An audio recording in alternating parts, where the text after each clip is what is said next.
دوستو ایک دفعہ کا ذکر ہے کہ ایک بادشاہ کا ایک ہی بیٹا تھا۔ بادشاہ بہت نیک اور ہمدرد تھا۔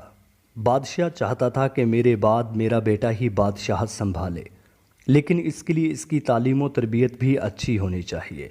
وہ لوگوں کے احساسات اور جذبات کو اچھے سے سمجھنے والا بن جائے، ہر فریادی کی فریاد کو سنے، ان کہی باتیں بھی سمجھ جائے، خاص کر ان غریبوں مسکینوں کی جو دوسروں کے آگے ہاتھ نہیں پھیلاتے۔ بادشاہ نے ایک بزرگ کے بارے میں سنا ہوا تھا جو نہایت ہی بوڑھا ہو گیا تھا، لیکن وہ ایک اچھا استاد بھی تھا جو دنیاوی اور مذہبی تعلیم کے ساتھ ساتھ انسانوں کے جذبات اور احساسات کو سمجھنے کا گر بھی سکھاتا تھا۔ بادشاہ نے اپنے بیٹے کو اس کی تعلیم کے لیے جنگل میں بھیج دیا۔ بادشاہ کا بیٹا اپنے استاد سے ملا اور سلام کیا۔ استاد بھی بچے سے بہت متاثر ہوا۔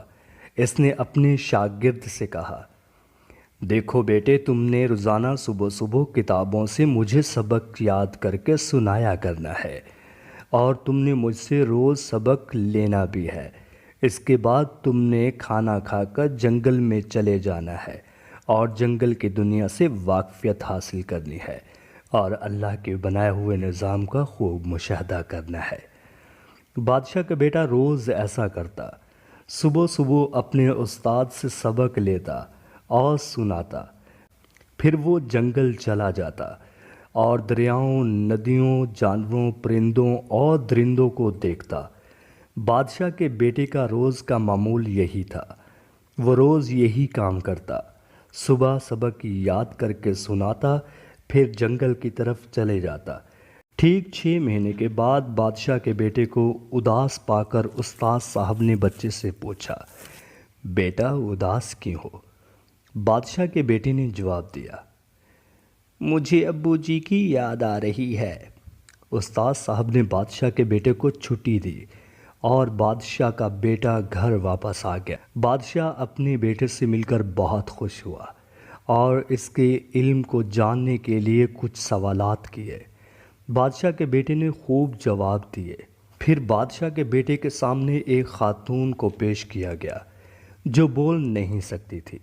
بادشاہ سے فریاد کرنے سے پہلے ہی بادشاہ نے اس خاتون کو کھانے پینے کی بہت سی اشیاء دی اور اس کو خیر آباد کہا۔ بادشاہ نے بیٹے سے پوچھا، بیٹا تمہیں معلوم ہے کہ اس عورت نے مجھ سے کیا فریاد کی تھی؟ بادشاہ کا بیٹا بولا، ابو جی نہیں، وہ خاتون تو گونگی بہری تھی۔ بادشاہ نے جواب دیا، بیٹا وہ خاتون تو گونگی بہری تھی، ہماری تو آنکھیں ہیں نا۔ بادشاہ نے سوچا کہ میرے بیٹی کی تعلیم ابھی پوری نہیں ہوئی، اسے جنگل واپس استاد جی کے پاس بھیجنا چاہیے۔ بادشاہ کا بیٹا واپس جنگل جاتا ہے اور استاد صاحب کو سلام کرتا ہے۔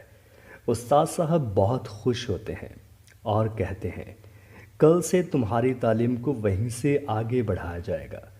تم نے روز صبح صبح مجھ سے سبق لینا ہے اور سنا کر جنگل چلے جانا ہے۔ کچھ دن تک تو بادشاہ کا بچہ روز جنگل جاتا اور خوب سیر کرتا۔ پھر ایک دن اس نے ایک شیر کو دیکھا جو اکیلا بیٹھا تھا۔ بادشاہ کا بیٹا اس شیر کے پاس گیا۔ شیر کو دیکھ کر اسے ایسا لگا کہ شیر کی طبیعت ٹھیک نہیں ہے۔ وہ سمجھ گیا کہ شیر بیمار ہے۔ پھر وہ ایک ہرن کے پاس گیا۔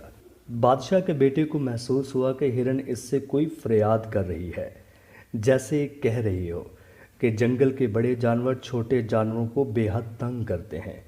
اس طرح بادشاہ کا بیٹا روز جانوروں کے پاس جاتا اور ان کے بغیر بولی ہوئی آوازوں کو سمجھ جاتا۔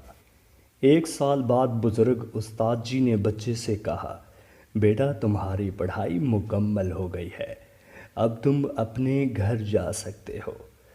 بادشاہ کے بیٹے کو استاد جی نے بہت محبت سے رخصت کیا اور ڈھیروں دعائیں دی۔